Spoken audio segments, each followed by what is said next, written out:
ఆధ్యాత్మిక జ్ఞాన సంపద ప్రతిభా వైభవ తోరణాలతో మీ క్షేత్రాల్ని అలంకరించి మీ క్షేత్రాల్లో అలరారుతున్న మీ క్షేత్రజ్ఞుణ్ణి జ్ఞానపు సుప్రభాత గీతికల్ని ఆలపించి నిజ దివ్యస్పృహలోకి ఉద్ధరించి ఇలా ఇలా ఇలా ఈ ఇలాతలాన్ని ఆధ్యాత్మిక జ్ఞాన కుసుమాలతో శోభాయమానంగా అలంకరించడానికి జ్ఞానామృతం వివేకామృతమై వెలిసింది మీ ముంగిట.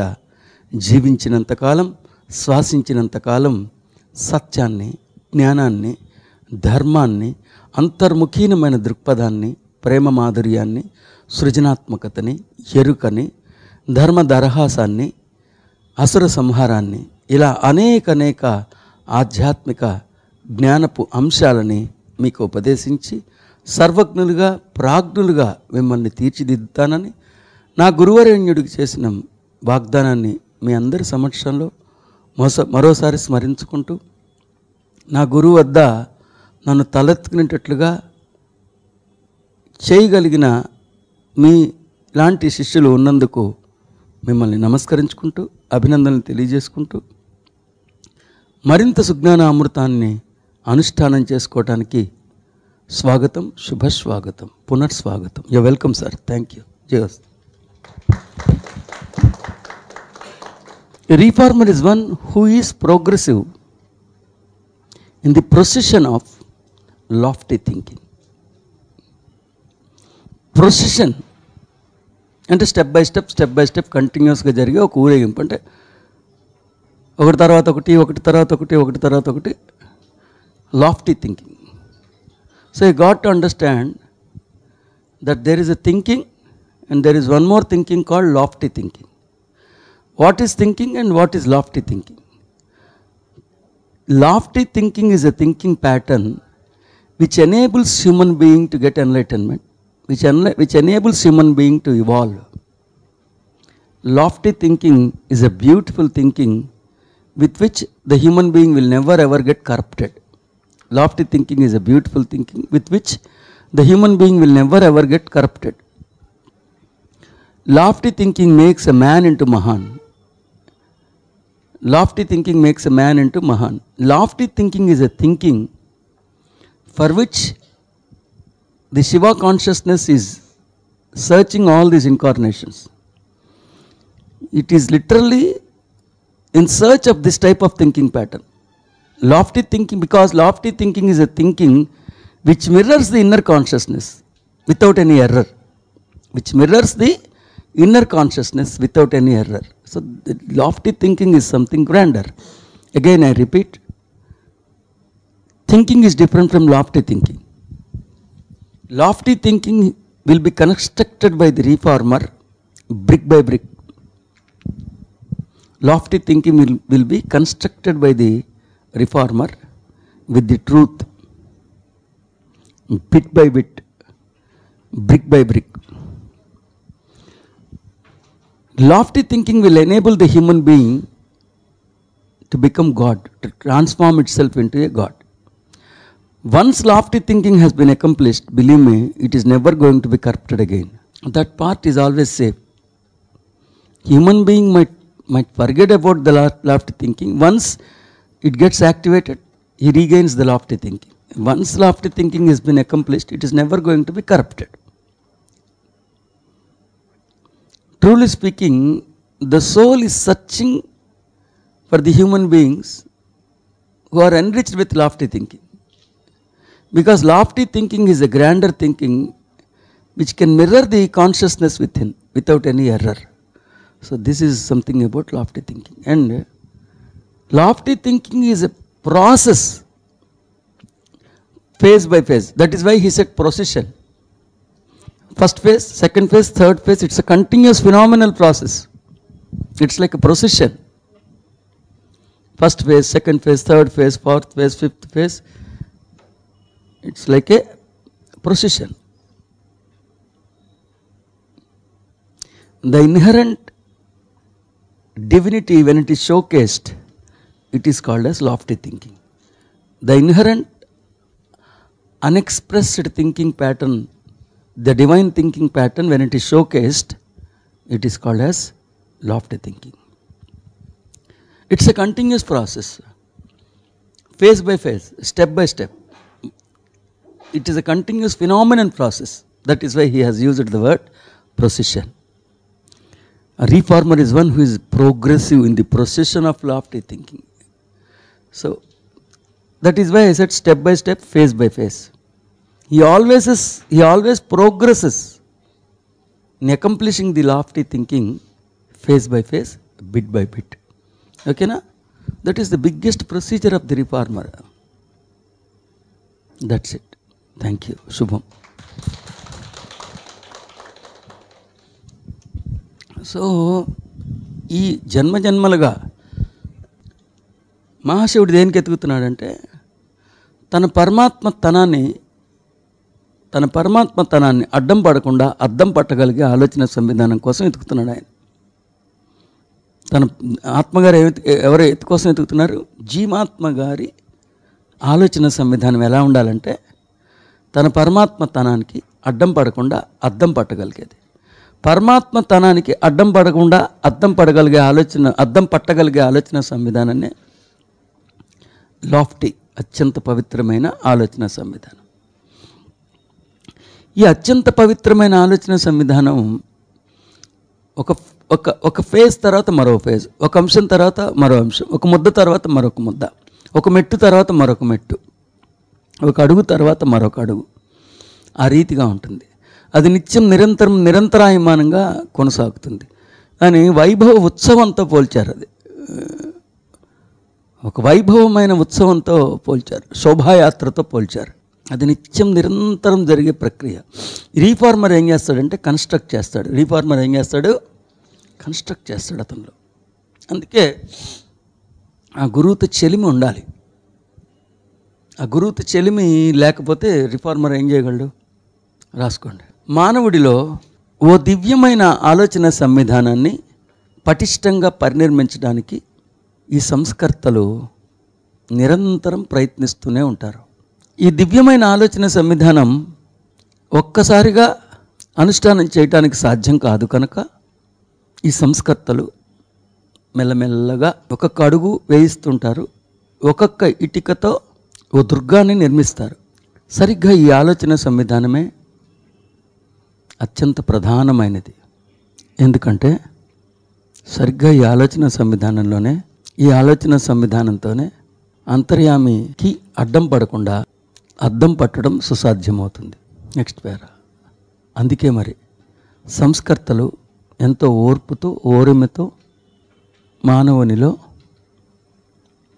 ఈ దివ్యమైన ఆలోచన సంవిధానాన్ని పరినిర్మించడానికి నిరంతరం ప్రయత్నిస్తూనే ఉంటారు.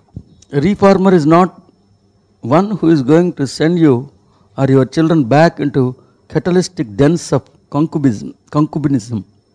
వీళ్ళు వెనక్కి పంపించారు వాళ్ళని. అంటే పిల్లల్ని దుర్మార్గపు చర్యలు చేసే అలాంటి వాటికి పంపించరు. అంటే ఇవన్నీ పుకార్లు ఉన్నాయన్నమాట. ఆయన మీద కూడా పుకార్లు ఉండుంటాయి. అందుకని క్లారిఫై చేస్తున్నాడు ఎందుకు చేస్తారు అట్లా అని. Reformer does not send people into drugs. మీ అబ్బాయిని మేమేం పాడు చేయట్లేదండి అని ఆ రిఫార్మర్ ముందే చెప్తాడు. ఎందుకు వచ్చిన బాధ? వాడికి మాదక ద్రవ్యాలు మత్తు పదార్థాలు ఏం అలవాటు చేయడు పాపం. వాడు రిఫార్మర్కి ఆడే అలవాటు చేస్తున్నాడు. ఏం చేయమంటాడు? A reformer does not send the children into slavery. వాళ్ళని బానిసలుగా మార్చరు. A reformer is to reform the modes that allow them freedom and the freedom will always be to seek the highest pinnacle. ఎంత బాగుంది చూడండి. A reformer is to reform the modes that allow them freedom and their freedom will always be to seek the highest pinnacle. రాసుకోండి. ఓ సంస్కర్త ఖైదీగా బందీ అయిపోయిన మానవుడి సంఖ్యలు తెంచి అతడిచే స్వేచ్ఛావాయువులని ఆగ్రహింపజేస్తాడు. అనునిత్యం మానవుణ్ణి అసురుడు శాసిస్తాడు, ఆజ్ఞాపిస్తాడు, భయపెడుతూ ఉంటాడు.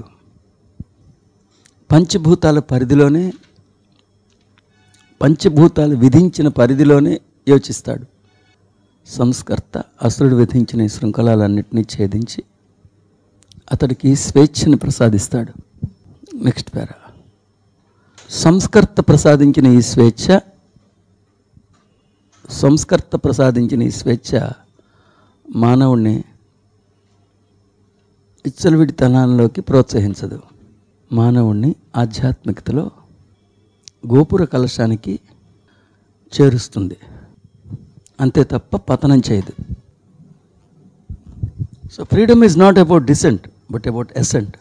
రాసుకోండి. సంస్కర్త మానవుడికి ప్రసాదించే స్వేచ్ఛ వలన ఆ మానవుడు మరింతగా దిగజారిపోడు, మరింతగా అగాధాల్లో కూరుకుపోడు. సంస్కర్త ప్రసాదించే ఈ స్వేచ్ఛ మానవుణ్ణి ఉన్న చైతన్య స్థితి నుండి ఉన్నతమైన చైతన్య స్థితికి ఉద్ధరించి తీరుతుంది. సో అలాంటి అద్భుతమైన మహనీయుడు సంస్కర్త రూపంలో మనకి అర్థించితే అతడి దేహంతో కాదు మనం వ్యవహరిస్తుంది, వికసించిన అతడి పరమాత్మతోనే మనం వ్యవహరిస్తున్నాం అనేది తెలుసుకో. అతడు దేహం ద్వారా ఉన్నాడు కానీ దేహంగా లేడు అతడు. అలాంటి సంస్కర్త మన జీవితాల్లో అర్థించి అతడి చెలిమిని మనం పొందగలిగితే అతడిలో ఉన్న దివ్యత్వాన్ని మనం చెలిమి చేస్తాం తప్ప అతడిలో ఉన్న దేహాన్ని కాదు దివ్యత్వాన్ని అని చెప్తున్నాడు. Next చదువునా. We can be assured that what we are looking at is a soul that is in control of transformation. So ఖచ్చితంగా మనం చెప్పచ్చు, ఓ సంస్కర్త వచ్చాడంటే దేహం రూపంలో అతడు తన ట్రాన్స్ఫార్మేషన్ అయిపోయిన సోల్తోనే మనం బిహేవ్ చేస్తున్నాం. ఏంటి? ఒక ఎన్లైటెండ్ సోల్తోనే ట్రాన్స్ఫార్మేషన్ అయిపోయింది. అప్పటికే ఆ సోల్ పరమాత్మ జీవాత్మల సంగమం జరిగిన యోగీశ్వరుడితోనే మనం వ్యవహరిస్తున్నట్టు ఖచ్చితంగా చెప్పగలం మనం అంటున్నారు. Yes. And we should be in awe because they are rare indeed. And we should be in awe. Awestruck feeling అంటే ఆశ్చర్యపోతాం, భయపడతాం, ఆశ్చర్యపోవటం. రెండు అర్థాలు ఉన్నాయి, భయపడటం ఒకటి, ఆశ్చర్యపోవటం. వీ షుడ్ బి ఆ. అలాంటి వాడి జీవితంలో అర్థించితే మానవుడు సంభ్రమాశ్చర్యాలకు లోనవచ్చు. ఎందుకంటే అలాంటి మహనీయులు అరుదుగానే ఉన్నారు కదా కనుక. And the soul who is a reformer, as it were, is one that is both terrifying and awe-inspiring. Because some of you say they are loose cannons. You know, a cannon that is loose on the ship, if it isn't tied down, when the swell comes, it will roll backwards and blow a very large hole into the side of the ship. Reformers sort of are this way. Not only are they awe-inspiring, because it seems as if they move with the wind of independence, but they are fearless, and this can get you into trouble. But what kind of trouble? Ostracism, a downfall from a conclave who once held you in a certain esteem won't hold you that way.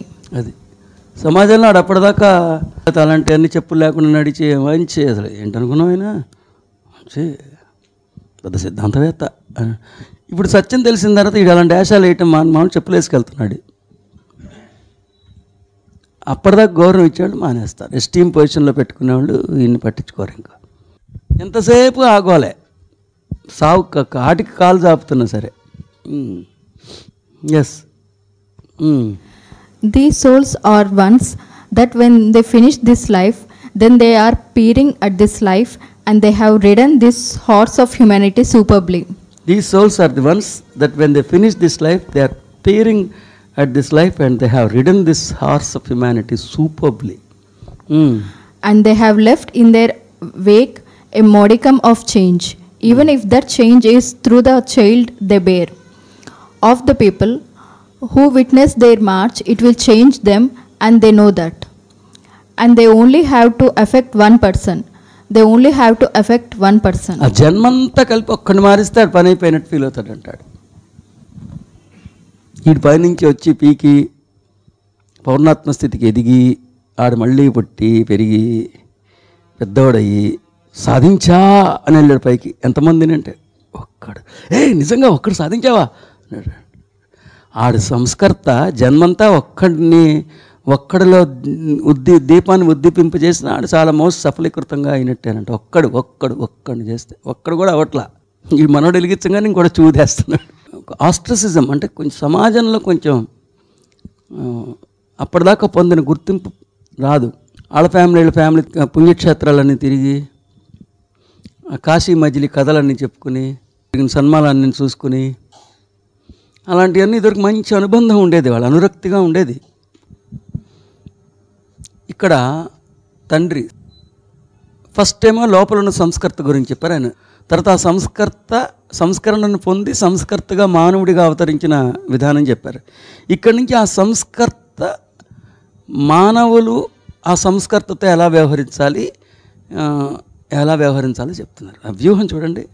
అది మీరు teach చేసేటప్పుడు అలాగే చెప్పాలి. అది మీ గ్రంథాన్ని మీరు teach చేసినప్పుడు ఎలా మొదలు పెట్టాలంటే, ఒక కాంతిపుంజం దివ్యమైన ఆత్మ చైతన్యం మరోసారి దేహాన్ని తీసుకోవాలని పైనుంచి చూసినప్పుడు అన్ని రకాల మతాలు, అన్ని రకాల ఆలోచన సంవిధానాలు, అన్ని రకాల బిలీఫ్ సిస్టమ్స్ కనిపిస్తాయి. అనేక పూలున్న పూలవనంలాగా రకరకాల పూలున్న దాంట్లో తీసుకుని చిన్న బిడ్డగా ఉంటుంది. అక్కడి నుంచి చెప్పుకుంటూ పెద్దోడు అవ్వటం అవన్నీ చెప్పుకుంటూ వచ్చి లాస్ట్కి సంస్కరణ గురించి చెప్పి, తర్వాత సంస్కర్తగా దిగొచ్చిన సంగతి చెప్పి, ఇక్కడికి వచ్చేటప్పటికి ఏం చెప్తున్నారు, సంస్కర్తతో ఎలా వ్యవహరించాలి, ఆ ఇంప్లికేషన్స్ అంటామే, చిక్కులు ఎలా ఉంటాయి, సంస్కర్తతో జీవించేటప్పుడు ఇంప్లికేషన్స్ అంటాం, చిక్కులు ఆ చిక్కులు ఎలా ఉంటాయో చెప్తున్నారు. When we have such an astounding Enigma in our presence అన్నాడు. ఎనిగ్మా అంటే ఒక రహస్యం, అత్యంత నిగూఢమైన, పరమగోప్యమైన, గుప్తమైన, అంతు చిక్కనటువంటి అలాంటి సంస్కర్త జీవితంలో అరుదిస్తే, now when you have such an astounding enigma in our presence, we can be assured that we are dealing with the God of that person instead of the body of that person. అలాంటి ప్రాజ్ఞుడు, అలాంటి సంస్కర్త, అలాంటి యోగీశ్వరుడు, అంత ఉత్తమోత్తమైన ఆధ్యాత్మిక శిఖరం మన జీవితాల్లో అరుదిస్తే, అతడి పాత్ర కాదు మనకి దర్శనమిస్తుంది, పాత్ర ద్వారా మనతో సంభాషిస్తున్నది, మనతో చెలిమి చేస్తుంది పరిపూర్ణమైన వికసించిన దివ్యత్వమే అని తండ్రి చెప్తున్నారు. రాసుకోండి. అలాంటి యోగీశ్వరుడు, అలాంటి తత్వవేత్త, అంతటి సంస్కర్త, మానవ మస్తిష్కానికి అంతు చిక్కనటువంటి అత్యంత నిగూఢమైన ఓ దార్శనికుడు, ఓ ప్రహేళిక మన జీవితాల్లోకి అరుదించితే, మనం వ్యవహరిస్తుంది అతడి పాత్రతో కాదని,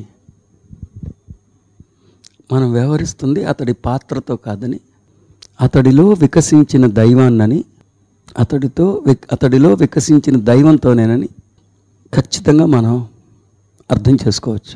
we can be assured that we are looking at is a soul that is in control of transformation. రాసుకోండి. ఓ సంస్కర్త అప్పటికే మాధవుడిగా పరిణమించిన మానవుడు.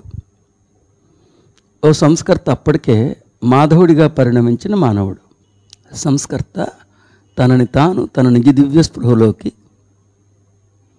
ఉద్ధరించుకోని ఆరంభించిన తర్వాత అతడికి పూర్తిగా పట్టు ఉంటుంది. మాధవుడిగా మారిన అతడు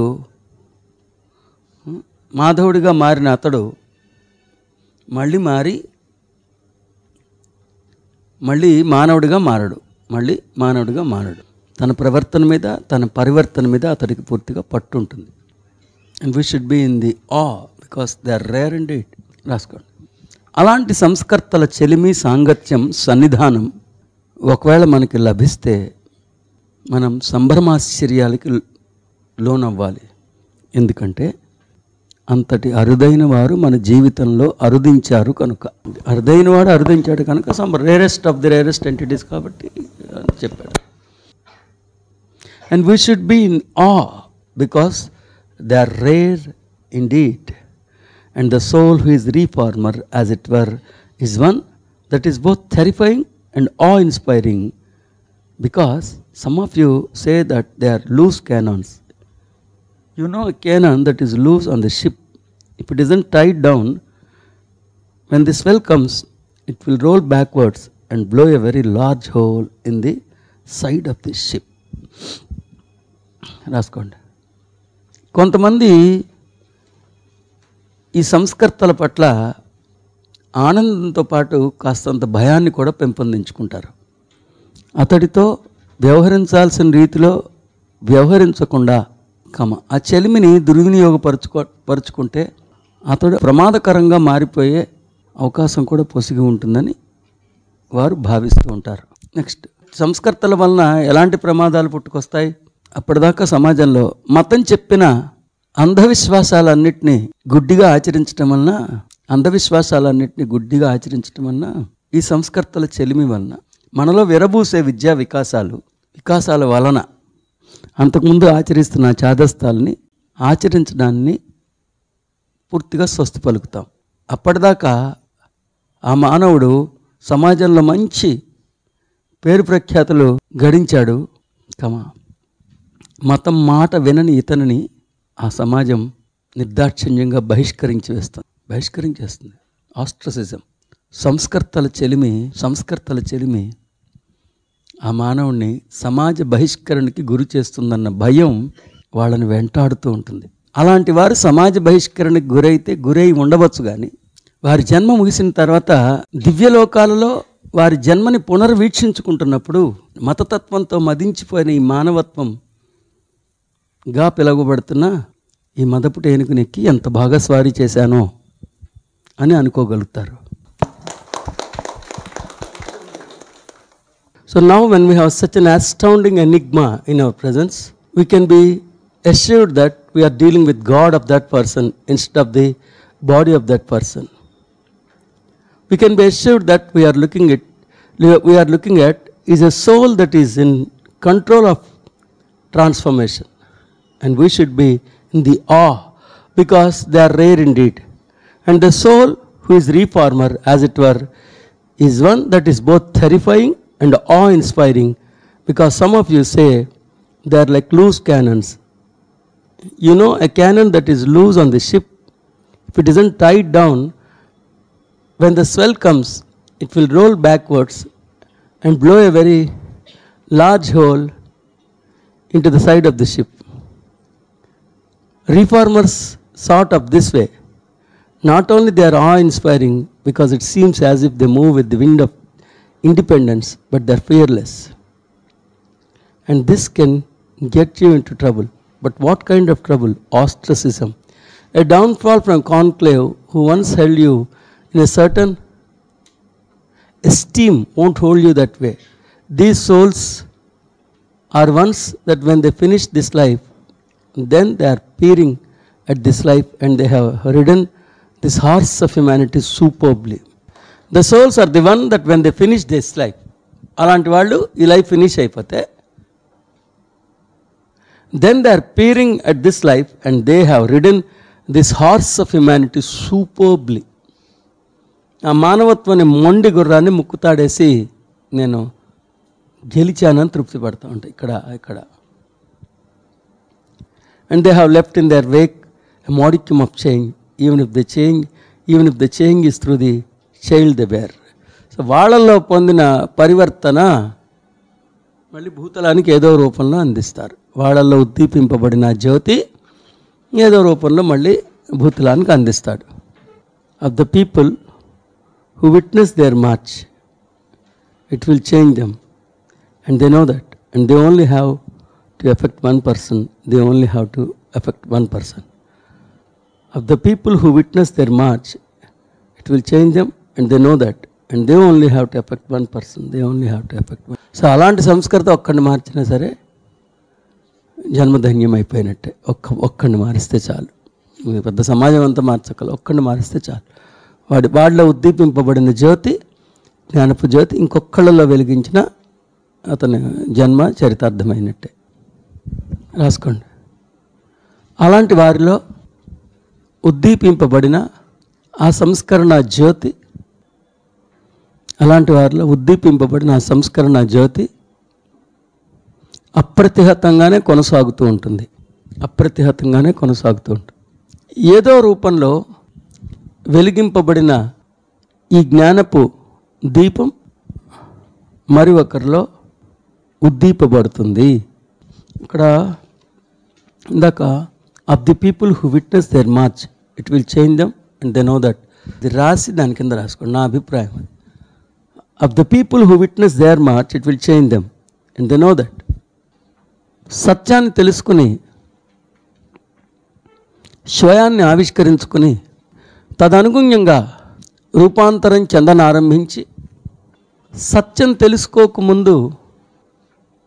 తెలుసుకోకముందు ఓ మతంలోనో ఓ సాంప్రదాయంలోనో కొనసాగుతున్న తరుణంలో మతం చెప్పిన చేదస్తాలన్నీ తూచా తప్పకుండా పాటిస్తున్నప్పుడు వచ్చే గౌరవాన్ని తృణీకరించి సత్యం దిశగా అడుగులు వేస్తూ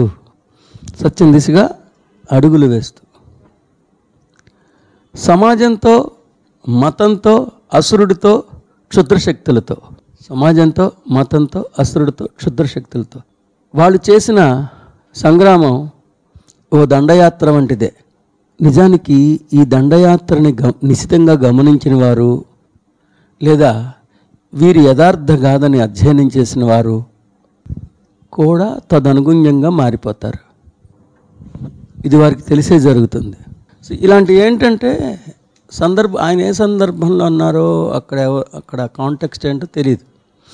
గ్రంథస్థమై మనం ఇంకో కోణం నుంచి చదివినప్పుడు నా నోట్స్ అయినా యథార్థంగా నా భావుకత గ్రంథస్థం అయినప్పటికీ చదివినప్పటికీ వేరే రకంగా అర్థమయ్యే అవకాశం ఉంది. అందుకే నేను విపులంగా చెప్తాను.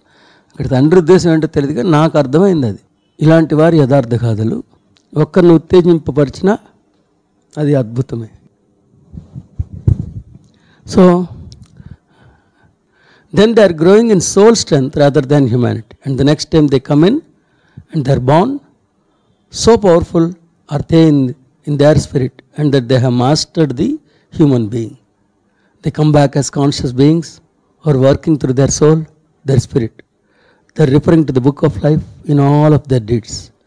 They are aloft and always alone in this world, because what is appealing to the carnal animal is unappealing to them. What they find beautiful and prescient is not what the human animal finds. అది. So మళ్ళీ next time ఇలా దండయాత్ర చేసేసి వాడికి కొంచెం మూర్ఖమైన పనులు వాళ్ళు చేయమన్నారు కదా అని వీళ్ళు చేసి ఎట్లాంటివన్నీ కొంత ఈ గుంపులోంచి జరిగినాడు, మందలోంచి కొంచెం జరిగినాడు, చనిపోయాడు, పైకి వెళ్ళి చూసుకున్నాడు. వాడు నెక్స్ట్ జన్మ ఎంత వైభవంగా ఉందో చూడండి. ఒక్కడుగు వాడు వేయటం వల్ల నెక్స్ట్ జన్మ ఎంత బాగుందో చూడండి. They then are growing in soul strength rather than humanity. Next జన్మ వాళ్ళది ఎలా ఉంటుందంటే, and the next time they come in and they are bound so powerful are they in their spirit that they have mastered the human being. అసలు next జన్మ వాళ్ళు చాలా పవర్ఫుల్గా దిగుతారు. వాళ్ళల్లో ఉన్న మానవత్వం మీద పూర్తి పట్టు సాధిస్తారు. వాళ్ళల్లో ఉన్న మానవ మృగం మీద పూర్తి పట్టు సాధిస్తారు. They have mastered the human being. వాళ్ళల్లో ఉన్న మానవత్వంతో వ్యవహరించడంలో నిష్ణాతులు అయిపోతారు. They come back as conscious beings. స్పృహలో ఉంటారు వాళ్ళు. స్పృహలో ఉన్న బీయింగ్స్గా వచ్చేస్తారు వాళ్ళు. They come back as conscious beings who are working through their soul, the spirit. వాళ్ళ మస్తిష్కంతో కాకుండా ఆత్మబలంతో, ఆత్మశక్తితో, వాళ్ళలో ఉన్న దివ్యకాంతి పుణ్యం యొక్క సుమేధతోనే వాళ్ళు జీవిస్తుంటారు. They are referring to the book of life in all the deeds. Book of life అంటే సోలే. సో ప్రతిదానికి వాళ్ళు ఆత్మ చైతన్యాన్నే వాళ్ళు ఉపయోగించుకుంటూ ఉంటారు. They are aloft and always alone in this world because what is appealing to the carnal animal. అంటే carnal animal అంటే ఐహికంలో మరిగిపోయిన మనిషిని ఐహిక పశువుగా పోల్చారు ఆయన. వీళ్ళందరినీ ఏమన్నారు? ఐహిక పశువులు. ఐహిక పశువులు. క్యార్నల్ యానిమల్, కార్నల్ నేచర్ ఉన్న animals. They are loft and always alone in this world. వాళ్ళు ఒంటరిగానే ఉంటారు, ఏకాంతంలోనే ఉంటారు. ఎందుకంటే వీడితో ఎవరు స్నేహం చేయట్లా. వాళ్ళు మాట్లాడుకునే మాటలు వీడికి నచ్చట్లా. వాడికి నచ్చింది వీడికి నచ్చదు, వీడికి నచ్చింది వాడికి నచ్చదు. వాడికి రమ్యంగా అనిపిస్తున్న అంశాలు వీడికి పిచ్చిగోళ్ళలాగా అనిపిస్తుంది, వీడికి పిచ్చిగోళ్ళలాగా అనిపించి వాళ్ళకి రమ్యంగా. అది పొసగదు అన్నారు. అందుకని ఆడు ఆల్మోస్ట్ ఒక్కడే ఉంటాడు. ఫిల్మ్ ప్యూసెంట్ is not what the human animal finds. ఆ పవిత్రత వీడికి దేంట్లో కనిపించిందో హ్యూమన్ యానిమల్. ఏమన్నారు సార్, ఏమన్నారు? మానవ మృగం కొన్ని వందల వేల జన్మలుగా అసత్యంలో, అజ్ఞానంలో, మంద మనస్తత్వంతో, మతపరమైన మూర్ఖత్వాలతో, పటిష్టమైన అపోహ భవంతులని పరినిర్మించుకుని ఆ బహుళంతస్తుల భవనంలోనే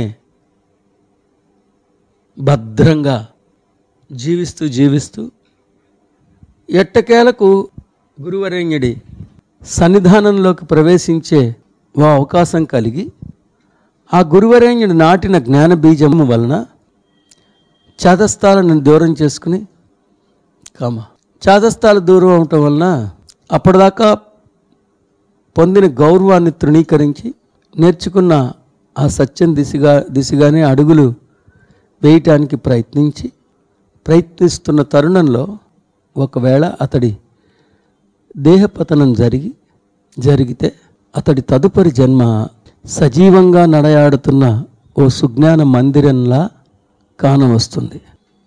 ఆ మొత్తం కలిపేసి ఇట్లా చెప్పుకుని నెక్స్ట్ జన్మ యాక్చువల్గా they are going in the soul strength rather than humanity. అదంతా ఒకసారి అంతకుముందు అంతా కలిపి ఒకసారి వాక్యం చెప్పుకున్నాను. ఇలాగే కదా జరిగేది, అంతే కదా.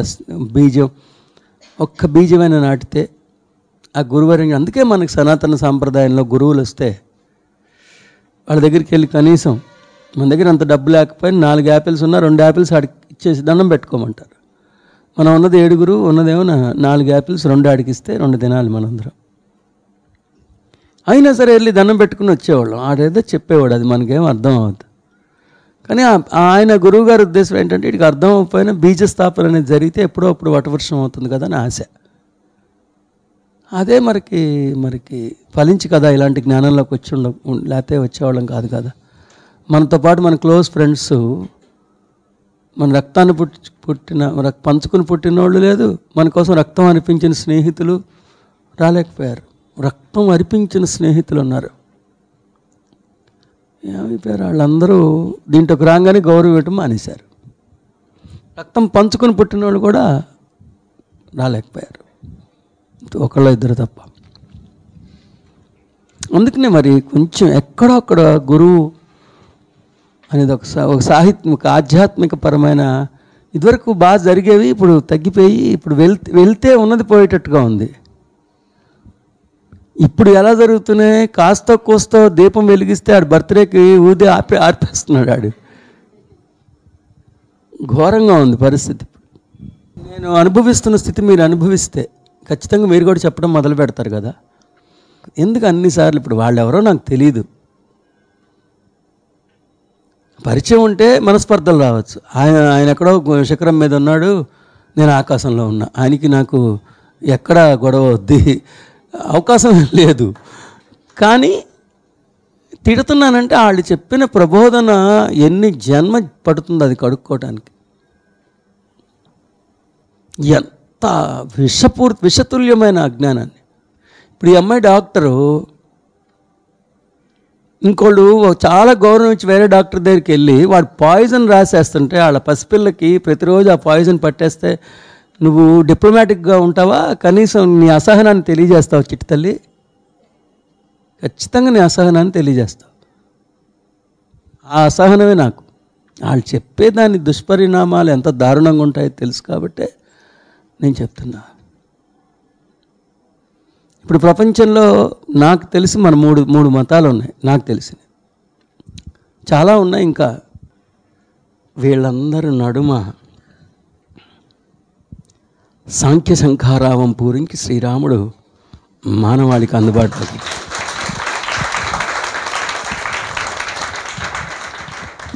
ఎవరో జ్వాలను రగిలించారు, వేరెవరో దానికి బలి అయ్యారు అన్నది ఎలా ఉందో తెలియదు. కానీ ఎక్కడో జ్ఞానపు జ్యోతిని వెలిగించారు. ఆ జ్ఞానపు జ్యోతి కిరణాలని మనం మాత్రం అందుకున్నాం. ఎక్కడో పాశ్చాత్యపు దేశాల్లో ఆయన చెప్పడం ఏంటి, అది గ్రంథస్థం అవటం ఏంటి? మనం నిజంగా అంతా మన అంతగా ప్రశంసించడానికి ఆ ప్రశంసకి అర్హులో కాదో మీరే ఆలోచించండి. ఆ ప్రశంసకి అర్హులో కాదు. ఎంతమందిని ప్రయత్నించుంటారు, ఎర్త్ అండ్ హెవెన్ మూవ్ చేస్తుంటారు. ఇలా అసలు ఒక జ్ఞానం మాత్రమే రావటం, వచ్చి నేర్చుకోవటం, రాసుకోవటం, నేర్చుకోవటం, అనుష్ఠానం చేసుకోవటం కదా. మరి శ్రీరాముడు మనని చూసి మురిసిపోవటం, పరవశించిపోవటం, ప్రశంస జల్లుని మన మీద కురిపించారన్న తర్వాత ఉందో లేదో మీరు ఆలోచించుకోండి. ఇలా రాసుకోండి. And the next time they come in, they are born so powerful are they are in the spirit that they have mastered the human being. అది నేను చెప్తాను, రాసేసుకోండి, తెలుగులో రాసుకోండి. అలాంటి వాళ్ళు తమ తదుపరి జన్మలలో ఆధ్యాత్మిక పరంగా ఎంతో శక్తిని సంప్రాప్తించుకుంటారు. వాళ్ళలో మదించిపోయిన మానవత్వంతో వ్యవహరించడంలో నిష్ణాతులుగా వారు ఎదుగుతారు. అసలైన ఆధ్యాత్మికవేత్త తనలోని మానవత్వంతో వ్యవహరించడంలో నైపుణ్యాన్ని సంప్రాప్తించుకుంటాడు. తదుపరి జన్మలో వారు తమ జీవితాన్ని ఆత్మబలంతోనే జీవిస్తారు తప్ప తమ బుద్ధిబలం భుజబలంతో కానే కాదు. తదుపరి జన్మల్లో వారు జన్మతహగానే తమ నిజ దివ్య స్పృహలో కొనసాగుతూ ఉంటారు. తదుపరి జన్మలోని ప్రతి కార్యకలాపంలోనూ వారు ఆత్మ చైతన్యం యొక్క దివ్య సూచనలనే హితోపదేశాలనే మార్గదర్శకంగా తీసుకుంటారు. కాకపోతే వీరు ఎక్కువగా ఏకాంతంలోనే జీవిస్తూ ఉంటారు. ఎందుకంటే పందికి నచ్చేది సంస్కర్తకు నచ్చదు, సంస్కర్తకు నచ్చేది పందులకు నచ్చదు. సంస్కర్తకి ఓ అంశం మహోన్నతంగా అనిపిస్తుంది, కానీ మందకి ఆ అంశం అరుచిగానే ఉంటుంది. These peoples then come back as what one would say as prophets of God. They are the angels of God. తదుపరి జన్మలు అలా దివ్య దూతలుగానే వస్తుంటారు. వాళ్ళు అలా పరిగణిస్తారు. తదుపరి ఆ జన్మ పరంపరల్లో తదుపరి జన్మలు ఇంకా మహోన్నతంగా ఉంటాయి. Prophets of God, angels of God, దేవదూతలుగానే వాళ్ళు వస్తుంటారు. They are the incarnations of the masters. వాళ్ళు యోగీశ్వరులుగా అవతరిస్తారు. They are the incarnations of masters, yogishwarluga avtaristaru, and they come back and they have a life in which in the life they need to learn the absolute reformation of their own prejudice towards humanity. ఒకళ్ళ మానవత్వం మీద వాళ్ళు మనిషి మారడు. జనరల్గా ఏంటంటే ఈ సంస్కర్తలకు ఉన్న ప్రాబ్లం ఏంటంటే మనుషులు మారరు అనే భావన కానీ వాళ్ళల్లో ఉంటే అది మార్చుకునేదాకా వాళ్ళు జన్మ తీసుకోవాల్సింది. మనుషులు మారరు, కానీ అలా అనకూడదు. అంటే ఆడికి విసుగు పుట్టి ఈడికి మనిషింతేరా అనే ప్రిజుడీస్ కానీ హ్యుమానిటీ మీద కానీ ఉంటే వాడు కష్టం. అది రీఫార్మ్ చేసుకోవాలంటే అది రీఫార్మ్ చేసుకుంటాడు. ఇప్పుడు చదివితే మీకు అర్థమవుతుంది.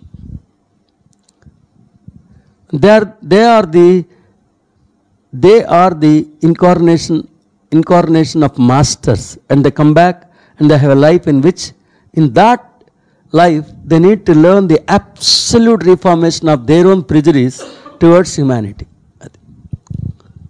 హ్యుమానిటీ మీద ప్రిజుడీస్ ఏముంటుంది చెప్పండి సంస్కర్తకి? లక్షల మంది చెప్పినా ఎవడు మారరు. చనిపోయేటప్పుడు మనిషి నైజం ఇంతే, వాళ్ళు మారరు అనుకుని ప్రిజుడీస్ అయిపోయి కానీ కంక్లూడ్ చేసుకుని కానీ వాడు అంతకుముందు జన్మలో చనిపోతే ఆ ప్రీ కంక్లూజన్తోనే వాడు మళ్ళీ పుడితే అది రీఫార్మ్ చేసుకోవాలి. ఎందుకు మారడు మనిషి? ఎందుకు మారట్లేదు మనిషి అనేది దాని మీద ఆలోచించాలి, కానీ అతను మారడు అనే దాని మీద ఆలోచించకూడదు. ఎందుకు మారడు, ఎందువల్ల మారట్లేదు, మారాలంటే మనం ఏం చేయాలి అలా ఆలోచించాలి. కానీ మారడు అనుకుంటే రాముడు అలా అనుకుని ఉంటే, కృష్ణుడు అలా అనుకుని ఉంటే, శ్రీ మహావిష్ణువు అలా అనుకుని ఉంటే, హయాద్ అలా అనుకుని ఉంటే, ఆది గురువైన శంకరాచార్యుల వారు అలా అనుకుని ఉంటే. సో ఒక సంస్కర్తకి జనరల్గా అలసట ఉంటుంది. అతడు ఎంతో ప్రేమ మాధుర్యాన్ని పంచివ్వడానికి ప్రయత్నిస్తాడు. ఎంతో సుజ్ఞాన సంకీర్తనల ఝరిని శ్రావ్యంగా ఉపదేశిస్తాడు. కానీ దీన్ని ఏమాత్రం పట్టించుకొని మనిషి ఏమాత్రం మారకపోవటాన్ని చూసి మనిషికి ఇంతే మారడు లాంటి అభిప్రాయాలు కానీ ఏర్పరచుకుంటే దాన్ని ఆ అభిప్రాయాన్ని సంస్కరించుకోవడానికి ఎన్ని వేల జన్మలు పట్టినా మళ్ళీ రావాల్సిందే. ఎందుకంటే మనిషి మారడు అన్నది దురభిప్రాయం. మనిషి మారట్లేదు, ఈ కారణాల వల్ల మారట్లేదు. మారాలంటే మనం ఎలాంటి ప్రణాళికలు వేయాలి, ఎలా వాళ్ళని మార్చుకోవాలి, ఎలా గెలుచుకోవాలి అన్నది ఉండాలి, కానీ మారడని చెప్పడానికి కాదు. సో అది చెప్పబడింది. So those people they come back as what one would say the prophets of God, the angels of God. అలాంటి వాళ్ళు ఏది ఒక్క గురువు దగ్గరికి వెళ్ళి ఒక్కసారి ఓ చైతన్య బీజం నాటడం వలన ఉన్నట్టుండిచి నేను వెళ్తుంది సరికాని మార్గం అని చెప్పి అప్పుడు సమాజాన్ని వదిలేసి ఒక్క అడుగు ముందుకేయటం వలన తదుపరి జన్మలో వాళ్ళ మానవత్వాన్ని కబళించారు, మానవత్వంతో వ్యవహరించడంలో నైపుణ్యాన్ని పొందారు. అలా అలా వాడి తదుపరి జన్మలు అంటే దశ మారిపోతుంది. యుగ ఆది కొత్త యుగానికి నాంది పలికాడు. జన్మ పరంపరలో డౌన్వర్డ్స్ వెళ్ళేది ఇవాల్వ్ అవుతూ మారిపోయాడు. తర్వాత వాళ్ళు దేవదూతలుగా పరిగణింపబడతారంట, వాళ్ళు యోగీశ్వరులుగా పరిగణింపబడతారంట. సో ఒకవేళ వాళ్ళల్లో ఏమన్నా మానవత్వం పట్ల ఉండకూడని అభిప్రాయం ఉంటే ఆ అభిప్రాయాన్ని మార్చుకునేదాకా వాళ్ళు సంస్కరించుకుంటారు. They will come back and serve all of the humanity selflessly. Serve all of the humanity selflessly. వాళ్ళు నిస్వార్థంగా మానవాళికి సేవ చేస్తూ ఉంటారు. Serve and serve and serve. ఇది వెళ్ళిపోయింది అప్పుడే చెప్పులు సరి చేయడానికి. To give light and love. Light అన్నాడు అంటే ఏంటి? జ్ఞానం. సర్వ్ దేనికి? Serve to give light. సర్వరంగానే వెళ్ళిపోయింది పోలాటం బ్యాచ్. దేనికి? To serve light. సో అంధకారంలో కొట్టుమిట్టాడుతున్న వాడికి సేవ చేయటం అంటే జ్ఞానపు కిరణాలను ప్రసరింపచేయటం, ఆధ్యాత్మ జ్ఞానపు కిరణాలను ప్రసరింపచేయటం, ఆధ్యాత్మపు జ్ఞానపు కిరణాలని ప్రసరింపచేయటం. అందుకని సర్వ్. అంతేగాని ఈడి సర్వు ఏముంది? ఈడి సర్వు మానవాళికి సేవ చేస్తూనే ఉంటారు. ఏ సేవ? జ్ఞానాన్ని ఉపదేశించే సేవ చేస్తూనే ఉంటారు. Serve and serve. So serve అంటే ఏం సర్వు? జ్ఞానాన్ని ఉపదేశించడం. తర్వాత ఉందా లేదా? To give love and light to every one that comes there వే. వాళ్ళ జీవితంలో వాళ్ళకి తటస్థపడిన ప్రతి ఒక్కళ్ళకి సుజ్ఞానాన్ని ఉపదేశించి జ్ఞానపు సేవను చేస్తారు. Or they may be the prophets that pass through a land, or they are the entities that are working for sovereign change of nature. వాళ్ళు అలాంటి బృహత్ కార్యాలు చేస్తారంట.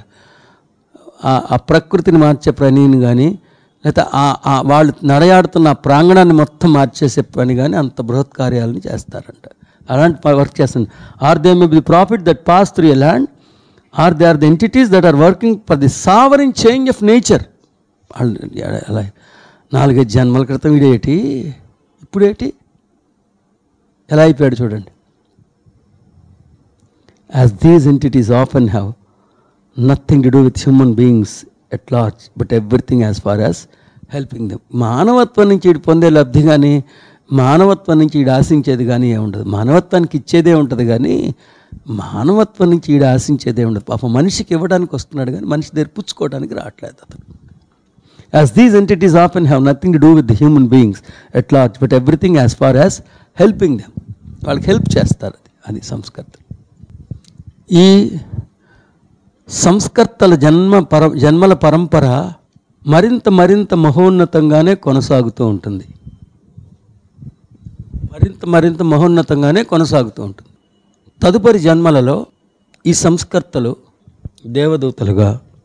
దేవతలుగా గుర్తింపబడుతూ ఉంటారు. అనేక మంది వీరిని యోగీశ్వరులుగా, యుగ పురుషులుగా, దిక్సూచులుగా, ఆధ్యాత్మిక కథానాయకులుగా కొనియాడుతూ ఉంటారు. ఒకవేళ ఈ మహనీయుల దృక్కోణాలోచన సంవిధానంలో మానవాళి పట్ల ఉండకూడని అభిప్రాయాలు గూడు కట్టుకుని ఉంటే వాటిని సైతం వారు ఆయా జన్మలలో సంస్కరించుకొని ఆరంభిస్తారు. ఆ సంస్కరణ అంటే చిన్న ఇది ఉన్నా క్లీన్ చేసుకోవాల్సిందే. ఇప్పుడు చెప్పండి, మీరు సొంతగా గూగుల్ సెర్చ్ చేసి, మీరు సొంతగా ఇంగ్లీష్ బుక్కులు చదివేసి, ఒకవేళ రామ్తా చెప్పింది మీరు సరిగ్గా అర్థం చేసుకోలేకపోతే, ఎందుకంటే ఆయన ఆసుదారుగా చెప్పుకుంటూ వెళ్ళిపోతారు, మీరు ఒకవేళ సొంతగా అర్థం చేసుకోలేకపోతే తప్పుగా అర్థం చేసుకుంటారు. దానివలన ఏర్పడే అజ్ఞానం మీ లోపల ఉండిపోతే అది క్లీన్ చేసుకునేదాకా మీరు రావాలా అక్కర్లేదా? అది తెలిసినప్పుడు నేను కొంచెం మీ పట్ల జాగ్రత్తగా ఉంటాం. నాకు మీ మీద ఉన్న ప్రేమ, లేకపోతే మీ ఇండిపెండెన్స్ని ఏమన్నా అడ్డుపడుతున్నట్ట. అన్నీ చదువుకోండి, ఏది పడితే అలా అర్థం చేసుకోండి అంటే నేను కూడా వదిలేయచ్చు. కానీ ఒక చిన్న రాంగ్ మిస్అండర్స్టాండింగ్ అర్థమైతే, ఇప్పుడు భగవద్గీత అన్ని లక్షల మంది దగ్గర ఉంది, కానీ ఎవడికి అసలు ఆవరణలోకి కూడా వెళ్ళట్లా. ఎందుకంటే అది అర్థం, ఆయన చెప్పింది ఒకటి, ఇటుకి అర్థమైంది ఒకటి. అందుకని గురువు బతికున్నప్పుడు అనవసరం. ఆయన రైలెక్కి బరువు మోయటం లాంటిది. రైలు ఎక్కేదాకా బరువు మోయాలి.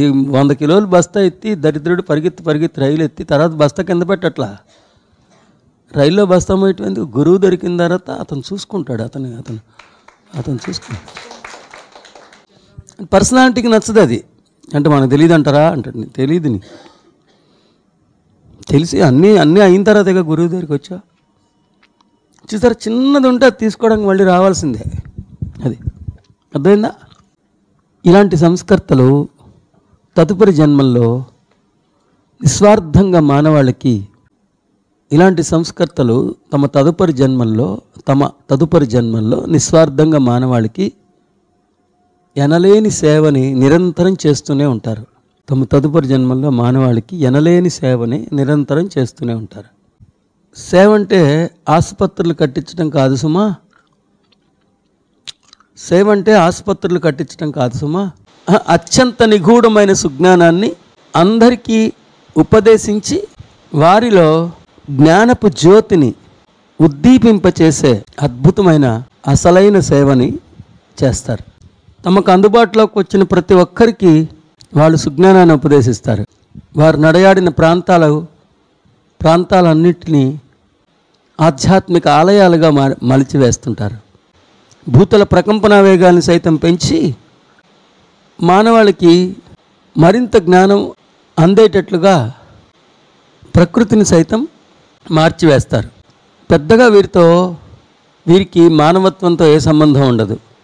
మానవత్వానికి కాస్త చేయూతనివ్వటమే వీరి ఏకైక ధ్యేయం.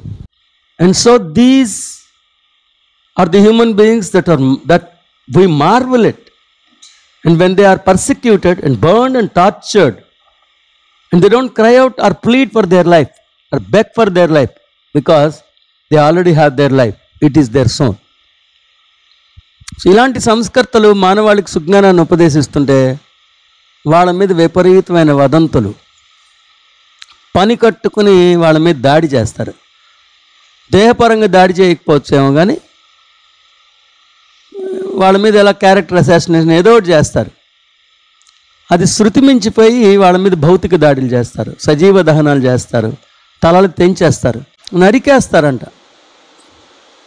వాళ్ళ మీద దాడి చేస్తారు, భౌతికమైన దాడులు చేస్తారు, సజీవ దహనాలు చేస్తారు, నిర్దాక్షిణ్యంగా వారిని ఉరి తీస్తారు. అయినా వాళ్ళ జీవితాన్ని ఇమ్మని ప్రసాదించరు, అడుక్కోరు, బతిమాలరు, పట్టించుకోరు. ఎందుకంటే వాళ్ళకి తెలిసి అసలైన జీవితం అంటే ఆత్మ చైతన్యాన్ని ఎవడు ఏమీ చేయలేడని. కాబట్టి వాళ్ళేమీ పట్టించుకోడంట. ఎంత సూపరో చూడండి. And so these are the human beings that we marvel at, who when they are persecuted, burned, tortured అని ఎన్ని హింసలు ఉన్నాయో అన్ని హింసలు పెడతారు. That they don't cry out or plead for their life. వాళ్ళు బతిమాలుకోరంట, నా జీవితాన్ని ఇవ్వండి, నన్ను తప్పైపోయిందని అనరంట. Because they already have their life, it is their soul.